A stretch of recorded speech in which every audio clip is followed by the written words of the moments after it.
Welcome to Be Now for Tuesday, May the 2nd. I'm Don McLeod, and as usual, Fazal Khan is with me. Faz, how you doing today? I'm good. I'm enjoying our warm weather, sunshine that we've been having for the last 3-4 days here in balmy Brampton. Which section of Brampton are you again? I'm on the west side, so okay, because everything up has been raining for the last 4 days in my area here. So you need to move out to the west side. In Ward 7 and 8, I guess it's rain. And what ward are you in? 2-6? Yeah, Ward 2-6. 2-6 is sunny. Okay, so that's we're gonna have to keep an eye on She's doing a great job with the weather. You two counselors with Paleshi and Brar, they're doing a good job. My counselors in 7 and 8, Rod Power and Pat Fortini. Yeah, I'm gonna have to talk to them about that. If your weather is out there is doing so good, it's like wow. Anyway, we got a show today based a little bit on transportation. What else we got to talk about, Faz? Transportation, because it seemed to really bother you. You've been listening to too much Toronto news, I think. So we're going to talk about the youth hub that opened, e-scooters. It's obviously time to start planning the Leafs parade route, Don. That'll play into our topic on transit, actually, big time. So that's good. And then getting around the GTA. So let's start with the youth hub. So all right. Yeah, you covered that the other day. So what's going on with the youth hub? Actually yesterday. So we'll show a video of the youth hub. This is in the Susan Fennell Sportsplex. That building is a little weird because it's not the entrance where all the hockey rinks are. It's the other entrance. Yeah, you've got the main entrance is off of Ray Lawson Boulevard. Yeah, and so this used to be some kind of programming space, but they've converted it. It's looking brand new on the inside. Very bright. There are a lot of lights in this thing. And too many? It was bothering me, and people were telling me because I'm old, it's bothering me. But young people like lights, which I didn't find true. So I think, look how bright those lights are. They're using LED lights. I think we're going nuts with LED lights. Yeah. What was it? What was the camera setting on that? That's you gotta have to dim it down. I put the camera on auto, and that's why the color's a little weird here. Yeah, because it changes. Yeah. I was a little concerned because when I first went in there were no kids. There were no youth. But then they showed up. There's a lot of, what's the word? What's the word for important people? Politicians. No, I'll think of it later. Community advocates. That's not it. Anyways, it's a great space. If I were a kid, I'd want to hang out there. I'm not sure how they're going to manage the obviously we got thousands of kids, right? So what happens in here? What can they do? I can see some recording stuff. I can see some video stuff. I guess the city's going to offer some kind of programs as well. Resume writing, I think I saw. There's esports, like you see there's screens of the 3 big screens there. And there's heating and all that. I guess they can have competitions and things like that. I'm not a youth anymore, Don, so I'm not sure what. So do they have to pay to get in, or is it free to get in, or do they have to register? Now you're asking some hard questions. I don't know. Well, you were there. What, you didn't ask these questions? I was pressing the record button on the camera. I was worried about that. Holy smokes. But clearly we sold it to Karen because she says they need one in Brampton East. Okay. Well, that's an interesting concept. And dignitaries is the word I'm looking for, Karen. VIPs, dignitaries. Dignitaries. There were a lot of dignitaries there from all levels of government. All right. Okay, enough with the youth hub. Apparently, wait a second. In my day, our youth hub was basically we'd gather together on the outside of the schoolyard, right? And that was my youth hub too. We'd play handball on the side. We'd fire walls and plan our next robbery. Okay, and so there's. I think that youth hub is around the 2,500 square foot range. There's another one coming at the end of the next year at Century Gardens. Yeah, that's right. Apparently like 12,000 square feet. So 5 or 6 times bigger than this one. So for all those people complaining about the Brampton Civic Library going away, there's a 12,000 square foot youth hub coming, not in that same location, but clearly money is being spent.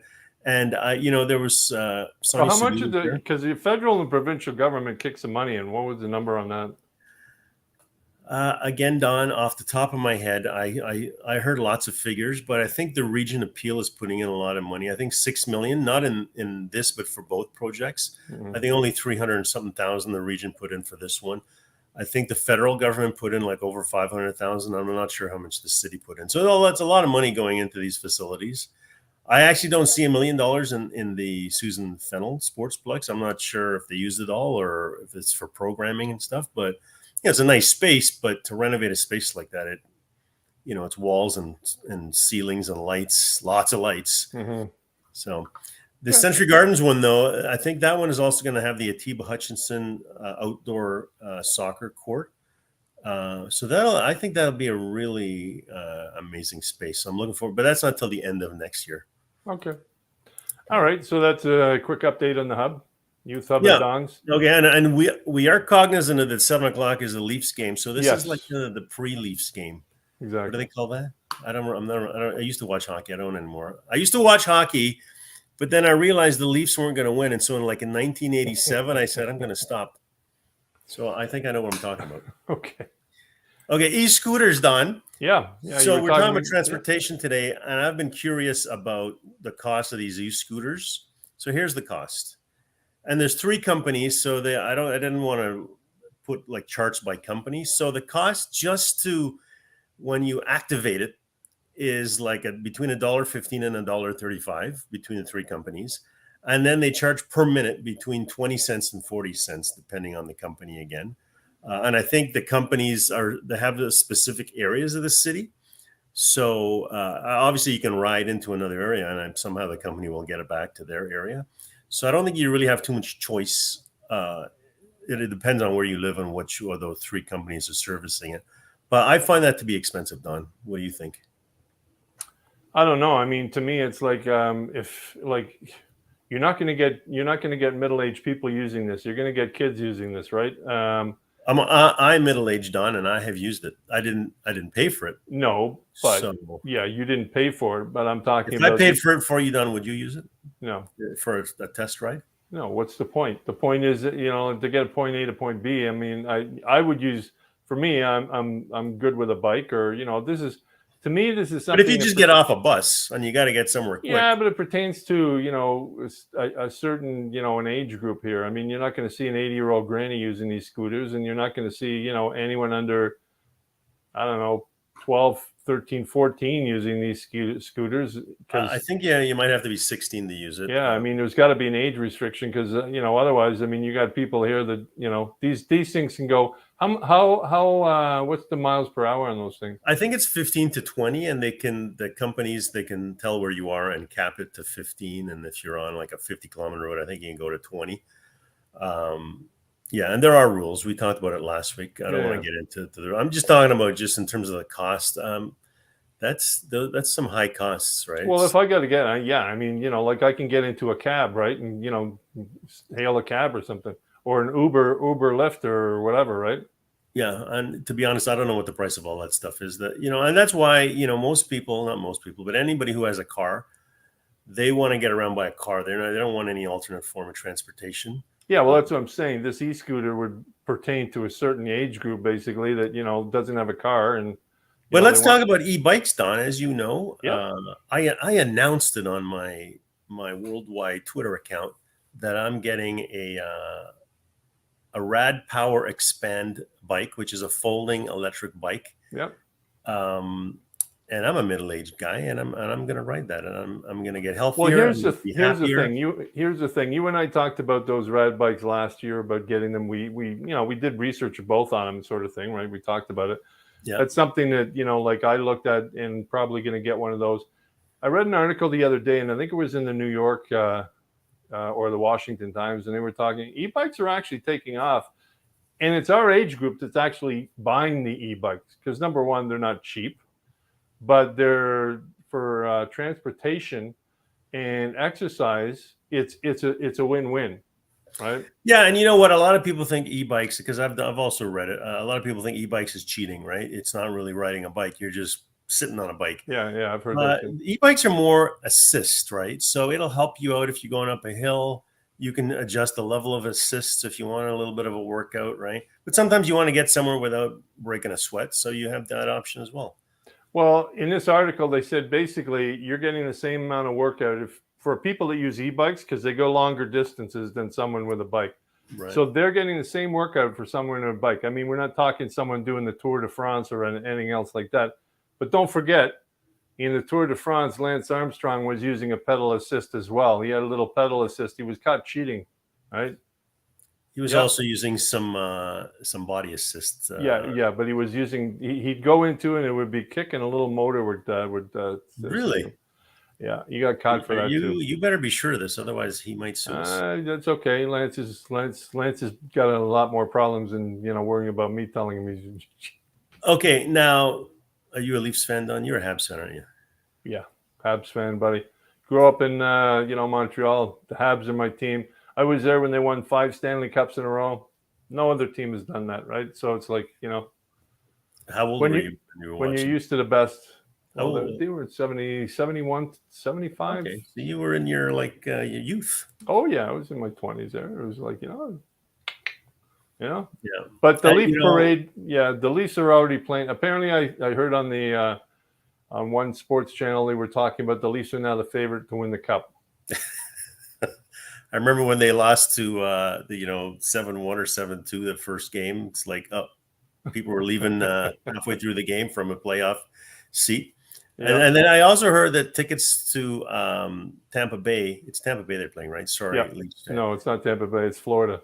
Florida. Oh, okay, sorry. Florida Panthers. The Florida Panthers. So they were limiting, the Florida Panthers were limiting sales of playoff tickets to people who had a local address on their credit card. Yeah, residents only, right? Yeah, and then they were going to open it up Then they were going to open up after 24 hours. Because I'm sure, even with a flight, it might be cheaper to watch a game in Florida. Oh, yeah. Well, then you got to deal with Ron DeSantis and all the nut bars down there. So I don't know if Florida is even a good place to go. In Florida, they are snowbirds. Okay, well, that's, if you're doing that, that's fine. But you have to be a resident of Florida for the tickets in the first 24 hours. $200 a ticket is not bad. It's cheaper than what you know somebody. I have family in Florida. If anybody needs tickets, I'll just add a little small. $200 a ticket is not bad because you try. How much are the Leaf tickets for the game? $200. That's the taxes on the Leafs ticket. Yeah, $200 won't get you 2 beers inside the arena there. Yeah. So the Leafs parade route, they're already planning that out, but they're going to have a lot of difficulty because there's massive construction in downtown Toronto. So I also did see somebody start a list of things that didn't exist the last time the Leafs won a playoff series, and it was it's the iPhone and the iPad and I think the internet existed, but the Amazon and all sorts of stuff. Now, should they win the playoff, the Stanley Cup, can you imagine what that list will be? Things that didn't exist the last time the Leafs won the Stanley Cup. 1967, there was probably a lot of people that weren't even born then. I didn't exist, Don. I didn't exist. So, that parade route, even if they do win the Stanley Cup, the parade route is going to be a mishmash of trying to get down, number one, trying to get into Toronto, and then trying to navigate the streets not under construction. Because when you go down to Toronto, every street has construction or a pothole on it. It's insanity. I'm going to go on record publicly and say I now hate Toronto. I hate the skyline. I hate the concrete and the glass. I hate how dirty it is. I hate the congestion. I hate Toronto. Toronto people, there you go. Karen's got, take the GO train to Union. Yeah, but from Union, you got to go somewhere. Right, so you need to take the bus or a cab or something else. It doesn't make a difference. She's probably saying if you go into the Leafs game, then you can. If you go to the Leafs game, but I'm not going down there. I used to go down to the St. Lawrence Market all the time. I used to go down to Toronto, stay at the Royal York, have a weekend down there. I haven't done that in 20-something years because it's just a nightmare. You take the Don Valley and you get off, whether you get off at Bay, York, Jarvis, anywhere along that lower exit and trying to go north, it's insanity. Yeah, there are a lot better places to spend your time now, unless So that brings us to our next topic. Yes, around the GTA, right? Let me add this here. Yeah, so this is probably the kind of article you started seeing this week and last week, right? About the Eglinton Crosstown and how delayed it is and how much money it's costing.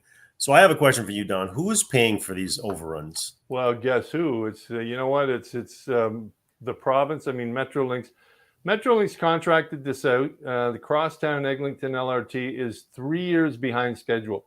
3 years behind schedule.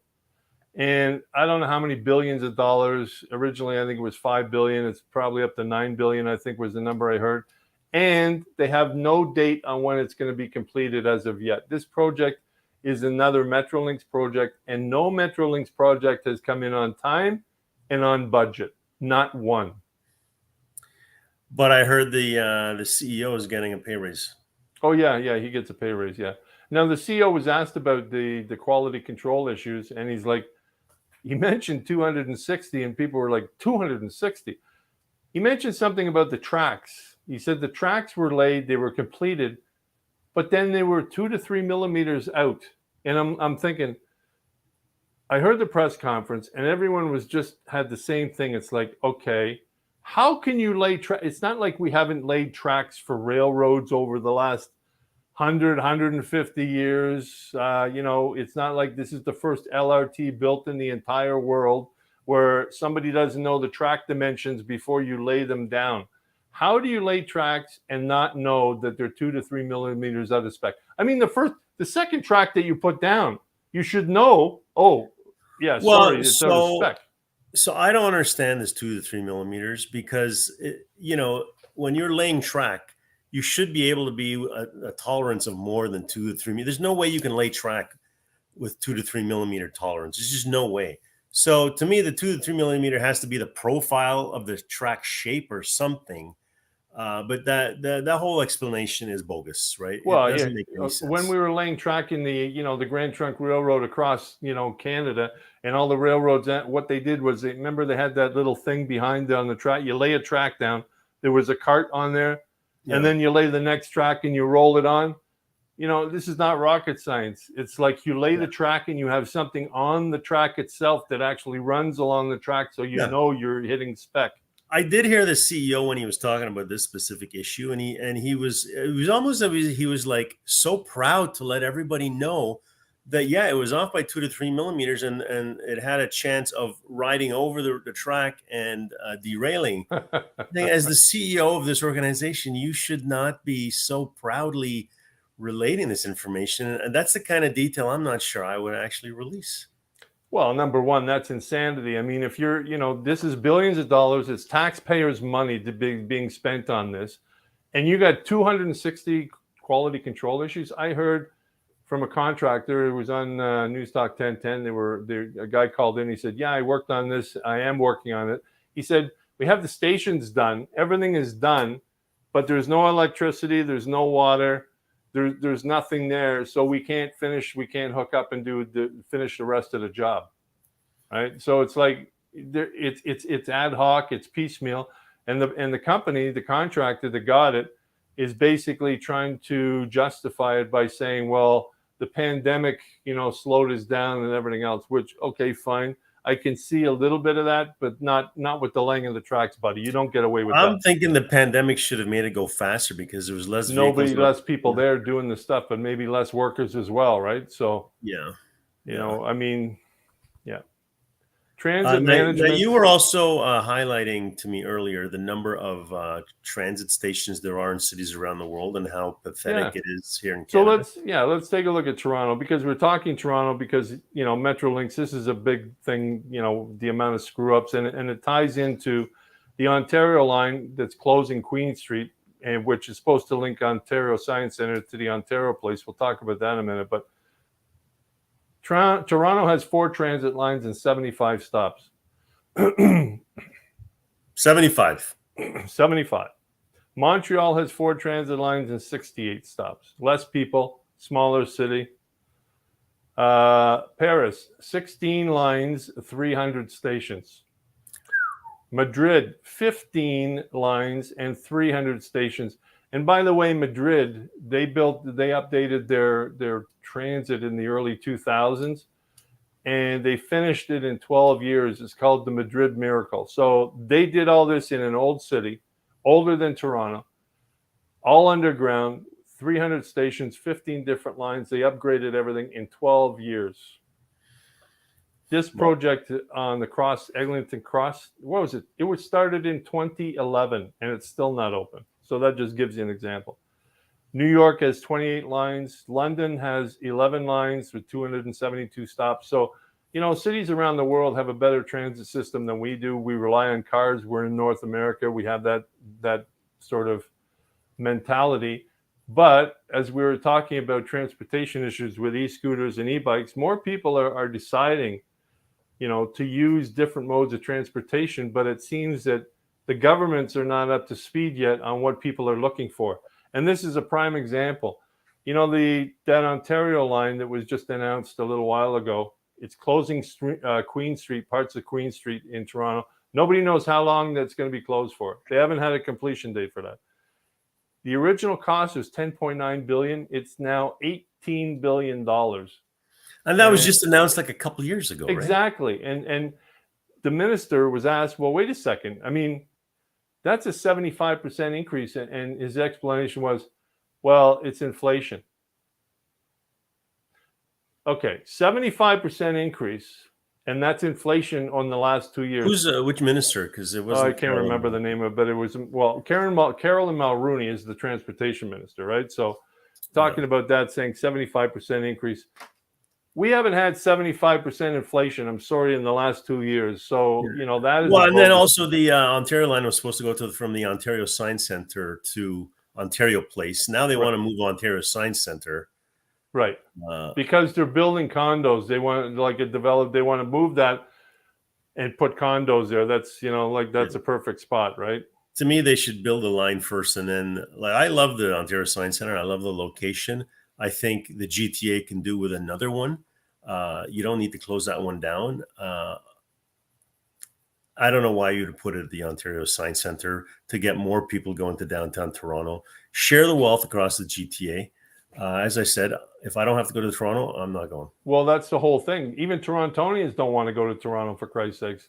It's like trying to get down and around. When I say Toronto, I mean downtown Toronto. No, I realize that. Across the 401, the Scarborough and all that. Yeah. It's like anywhere else in GTA. Downtown Toronto is its own beast. Yeah, I mean, when I did live in Toronto and I lived close to the Science Centre, and that was it was Don Mills and Eglinton area. That was just growing up. They had a lot of, that Yonge and Eglinton area that had a lot of bars and restaurants. It was a good, nice area that you can actually. I didn't have to go downtown Toronto. You had its own, and it still is nice, right? And especially if you put a subway there. I don't understand moving this. This government is doing a lot of things that makes no sense to me. It's just out of the blue, random. Yeah, and it's like we talked about it before, and it's like Metrolinx never had a project on time or on budget. Yet we're still sinking tons of money, and this is taxpayer money, by the way.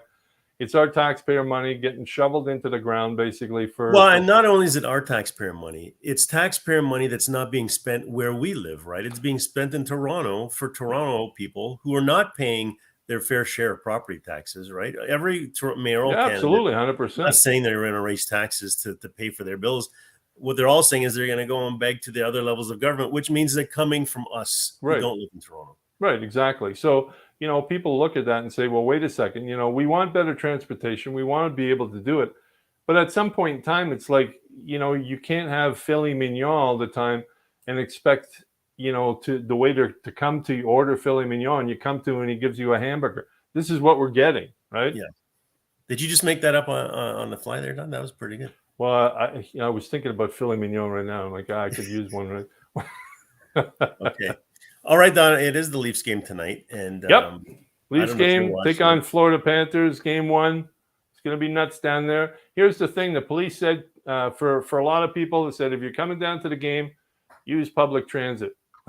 And I'm thinking, public transit in Toronto is a nightmare. The last thing I want to do is take public transit to a Leaf game, because then when you leave the Leaf game, you got to take public transit back from where you came from.